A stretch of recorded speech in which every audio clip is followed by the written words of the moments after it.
दोस्तों, अखिलेश यादव ने एसआईआर को लेकर बयान दिया है कि ये एसआईआर के बहाने एनआरसी कराई जा रही है। ये वही बयान है जो ममता बनर्जी ने पश्चिम बंगाल में दिया था और पश्चिम बंगाल में घूम घूम कर लोगों को ये बताया था कि ये जो एसआईआर है इसको हम किसी भी कीमत पे होने नहीं देंगे, क्योंकि ये जो एसआईआर है ये तो असल में एनआरसी है, लोगों को देश से बाहर निकालने की।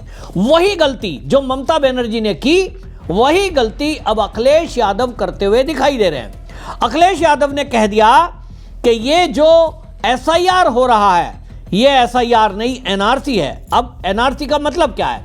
एनआरसी का मतलब है कि सिटीजन रजिस्टर में आपका नाम दर्ज होना, देश के रजिस्टर में। अब ये अगर इस तरह की बात करेंगे तो इसका क्या असर होगा? असल में अखिलेश यादव ममता बनर्जी की तरह ये दिखाना चाहते हैं घुसपैठियों को कि हम आपके साथ हैं, आपके पक्ष में हैं और चिंता ना करो, ये जो है हम नहीं होने देंगे, कुछ उसी तरह की बगैर कहे। हालांकि अखिलेश यादव ने एसआईआर के विरोध में कुछ नहीं कहा। अखिलेश यादव के कार्यकर्ता गाड़ी लेकर के शहर शहर घूम रहे हैं, गांव गांव घूम रहे हैं कि साहब प्रहरी जो है ध्यान रखें, समाजवादी पार्टी के कार्यकर्ता याद रखें और ये जो एसआईआर हो रहा है इसमें अपना नाम जरूर दर्ज कराएं। और इसको एनआरसी बताना ये एक बात है। दूसरी बात, घुसपैठ के विरोध में एक शब्द नहीं बोलना। संसद में जिस तरह से अमित शाह ने पूरे विपक्ष को पकड़ करके धोया, आप देखिए कि कोई भी विपक्षी पार्टी का नेता, अखिलेश यादव ही क्यों ना हो, वो ये नहीं बोल रहे हैं कि साहब इस देश के लोग ही नागरिक वोटर लिस्ट में होने चाहिए और कोई भी विदेशी हो ये हम नहीं चाहते, ऐसा नहीं बोलेंगे। इसका मतलब साफ है कि ममता बनर्जी की तर्ज पर अखिलेश यादव भी घुसपैठियों का पक्ष लेने की तैयारी में है। उनको लगता है कि 2027 के चुनाव में अगर वो घुसपैठ को मुद्दा बनाएंगे, यानी बांग्लादेशियों का साथ देंगे, तो उनकी सरकार बन सकती है। अब ये अखिलेश यादव की भूल साबित होगी, ये तो 2027 में पता लगेगा। लेकिन इतना जरूर है कि जिन भी लोगों ने घुसपैठियों का पक्ष लिया है उनका सुपड़ा साफ भारतीय जनता पार्टी ने किया है। अमित शाह सदन में खड़े होकर, संसद में खड़े होकर सत्र के दौरान बोलते हैं कि ये जितने भी लोग घुसपैठियों के पक्ष में बोलेंगे उतना ही देश की जनता भारतीय जनता पार्टी को वोट देगी। और ये हमें देखने को मिल रहा है। जिन भी राज्यों में अब चुनाव हो रहे हैं वहां भारतीय जनता पार्टी की जीत होती जा रही है। हरियाणा से जो शुरुआत हुई, उसके बाद दिल्ली, उसके बाद महाराष्ट्र और अब हमने देखा बिहार। मुद्दा क्या है? घुसपैठ। भारतीय जनता पार्टी ने जो घुसपैठ का मुद्दा उठाया और उस पर जो गृह मंत्री काम कर रहे हैं, जो मोदी सरकार काम कर रही है, और उत्तर प्रदेश में तो योगी आदित्यनाथ स्पेशल ड्राइव चला रहे हैं।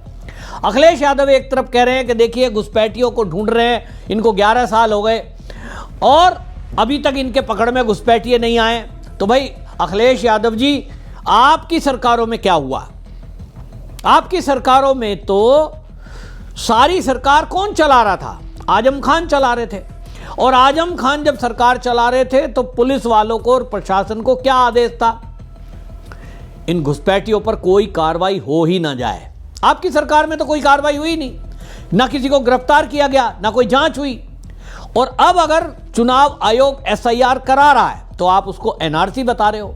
आप कह रहे हो कि एक अंदाजे में 5 करोड़ लोग फार्म नहीं भर पाएंगे। आपको क्या लग रहा है? आपको यह आंकड़ा कहां से आया? इसका मतलब कहीं ना कहीं अखिलेश यादव जानते हैं कि प्रदेश के अंदर कितने लोग ऐसे हैं जो घुसपैठिए हैं या फर्जी हैं। क्योंकि देखिए वो मुख्यमंत्री रहे हैं, अखिलेश यादव मुख्यमंत्री रहे हैं, तो इसलिए उनकी जानकारी में तो है ही निश्चित रूप से। तो भाई कुल मिलाकर के अखिलेश यादव अब जिस तरह की भाषा का इस्तेमाल कर रहे हैं वो दिखाई दे रहा है कि ममता बनर्जी के ही रास्ते पर अखिलेश यादव चलते हुए मुझे तो दिखाई दे रहे हैं। अखिलेश यादव को चिंता हो रही है घुसपैठियों की कि भाई ये जो फॉर्म मांगे जा रहे हैं। अब आप देखिए बिहार में अभी एसआईआर हुआ है, तो बिहार में अखिलेश यादव जी मुझे बताइए कि आप जो शोर मचा रहे थे इसी तरह कि एसआईआर खराब है और ये फर्जीवाड़ा है, 65 लाख नाम कैसे कट गए, भारतीय जनता पार्टी ने ये हमारे वोट काट दिए, यानी आरजेडी के लिए आप वोटिंग कर रहे थे, तो वहाँ हल्ला मचाया जा रहा था।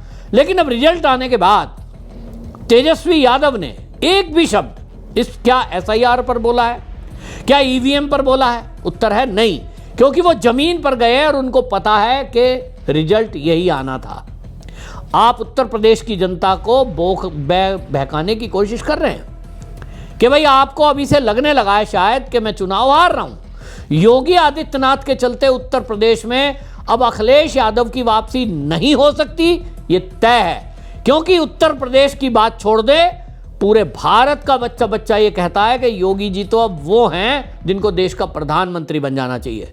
तो भाई 2027 का चुनाव तो मुख्यमंत्री का है और मुख्यमंत्री योगी आदित्यनाथ हैं। वही अगला चुनाव लड़ेंगे तो उन्हीं के फेस पर होगा। और अगली बार भी अगर योगी जी चाहेंगे प्रधानमंत्री, तो अभी 29 का चुनाव है लोकसभा का, तो भाई इतना मान भी लो कि अगर योगी जी प्रधानमंत्री बनते हैं तो नंबर 29 में है, 27 में तो योगी आदित्यनाथ ही मुख्यमंत्री बनेंगे। तो भाई मुख्यमंत्री बनना उन्हीं का है और इसलिए अखिलेश यादव को समझ में आ गया तेरी ताल गलनी नहीं है। और इसलिए क्या करो, पहले से ही कहना शुरू कर दो, पहले से ही भूमिका बना लो।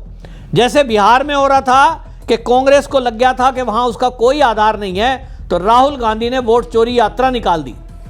पहले से कहना शुरू कर दिया ईवीएम में गड़बड़ी है, चुनाव आयोग मैनिपुलेट कर रहा है चुनाव को, ये तो बीजेपी के कहने से चल रहा है। जो क्लास में बच्चा कमजोर हो वही टीचर में कमी निकालता है, नहीं तो टीचर तो सबको एक जैसा पढ़ाता है। जो फर्स्ट आया है कक्षा में उसको जैसा पढ़ाया और जो फेल हुआ सबको टीचर ने बराबर पढ़ाया। टीचर बोर्ड पर सवाल हल करता है, बच्चे के ऊपर है वो कितना उसमें से कंज्यूम करता है। राहुल गांधी, अखिलेश यादव, तेजस्वी यादव, ये वो स्टूडेंट हैं हमारे लोकतंत्र के कि ये अपनी हार के पहले ही हाय तौबा मचाना शुरू कर देते हैं ताकि इनकी छवि इनकी पार्टी में बनी रहे। अखिलेश यादव की भी सेम प्रॉब्लम है जो राहुल गांधी की है, क्योंकि राहुल गांधी भी गांधी परिवार की पार्टी का मुखिया है। उसके चेहरे को, अपने चेहरे को चमकाए रखना उनके लिए जरूरी है, क्योंकि वहां कार्यकर्ता नहीं तो छोड़ के भाग जाएंगे। अखिलेश यादव भी एक परिवारवादी पार्टी है, केवल एक परिवार, मुलायम सिंह परिवार, वो उसकी पार्टी है।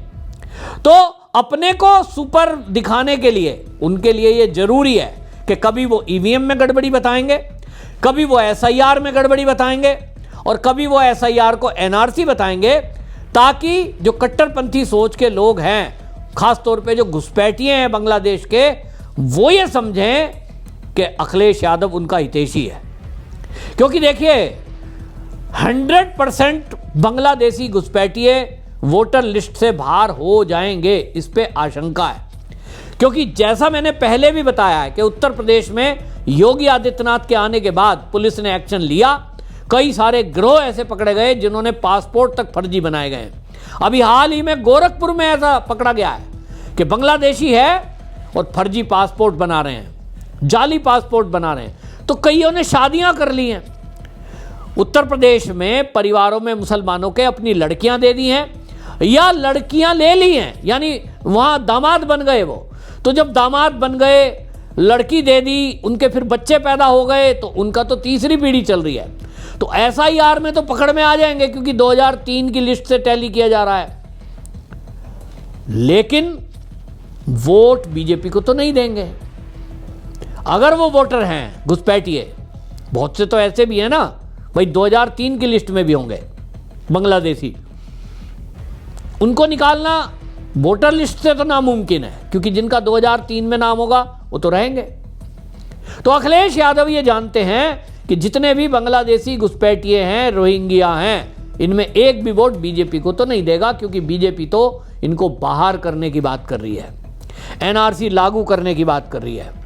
और इसलिए अखिलेश यादव को लगता है कि क्योंकि उत्तर प्रदेश में मायावती भी फील्ड में होंगी और उसके अलावा अब कांग्रेस भी अलग चुनाव लड़ेगी, हालांकि कांग्रेस का यूपी में कोई आधार नहीं है, लेकिन उनको खतरा मायावती से है। और मायावती से कंपटीशन है, बीजेपी से तो कोई कंपटीशन ही नहीं है, तय है बीजेपी का तो सीएम बनना योगी आदित्यनाथ फाइनल। लेकिन दूसरे नंबर पे कौन रहेगा उसकी लड़ाई अखिलेश यादव लड़ रहे हैं। अगर अखिलेश यादव तीसरे नंबर पर आते हैं और मायावती बहन जी दूसरे नंबर पर आती हैं यूपी में 2027 में, तो अखिलेश यादव की पॉलिटिक्स पूरी तरह समाप्त हो जाएगी। यही खतरा अखिलेश यादव को सता रहा है। और मैं आज आपको बता रहा हूं, मेरी बात नोट कर लो, ये वीडियो सेव करके रख लो, मैं पत्रकारिता छोड़ दूंगा अगर उत्तर प्रदेश में अखिलेश यादव तीसरे नंबर पर नहीं आया तो मुझे कह देना।